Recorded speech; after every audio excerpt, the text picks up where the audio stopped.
In NEC contracts, the early warning system is a fundamental tool that helps parties address potential problems before they escalate.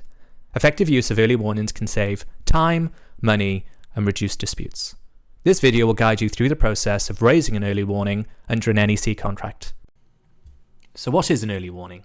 An early warning is a proactive notification raised by either the client or the contractor to highlight an issue that, in essence, could affect cost, time, or quality.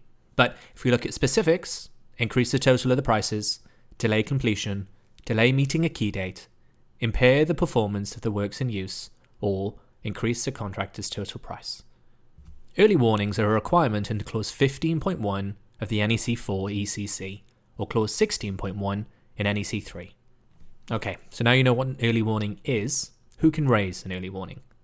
Both the contractor and client can raise an early warning if they foresee a potential risk that could affect the contract. It's important to remember that early warning should be raised as soon as the issue is identified. Failure to do so could result in cost implications and disputes later. Okay, let's pop onto the Metroun contract management software and we can see how to raise an early warning. Raising an early warning follows a structured process under the NEC framework. First of all, we need to identify the issue. Before raising the early warning, we need to consider if the issue is likely to impact the project's cost, time, or quality. Next, we need to notify the other party in writing. So early warnings must be given in writing, typically using the contractor's communication platform. This is usually through contract management software, like we see here, or via email, depending on the project requirements. The notification should include a clear description of the issue, how it might affect the project, the severity of the risk. This can be done through a risk score mechanism, suggested solutions or required actions, and the correct clause numbers. A typical early warning notification might look like this.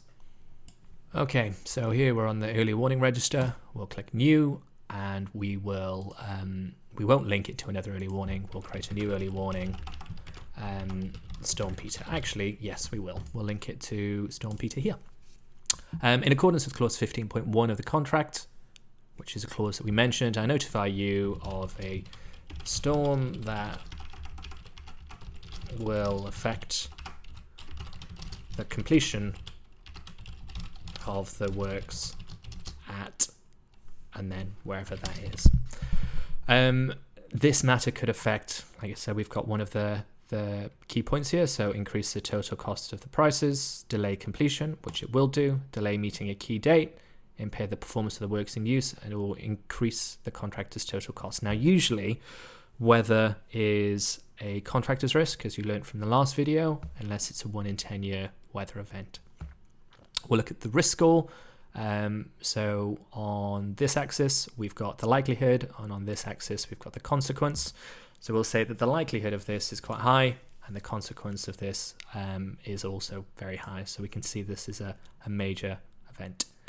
So we'll click create, and you can see in the top right hand corner that it's working on creating that early warning for us. The great thing about this software is you don't need to create anything from scratch. It does it all automatically for you. So here you can see this is early warning 5, Storm Peter, when we raised it, who raised it, the status of the early warning. And again, if we look in actions, we can see it's nice and clearly defined here. So we've got the contract title, the contract type, the title of the early warning, the description of the early warning, what the risk affects, and the consequence score down here.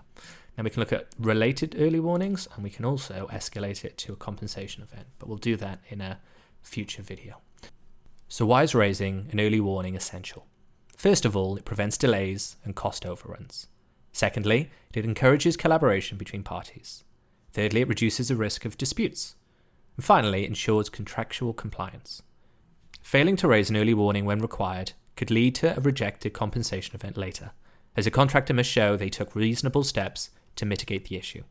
The early warning system is a key feature of NEC contracts that promotes proactive risk management.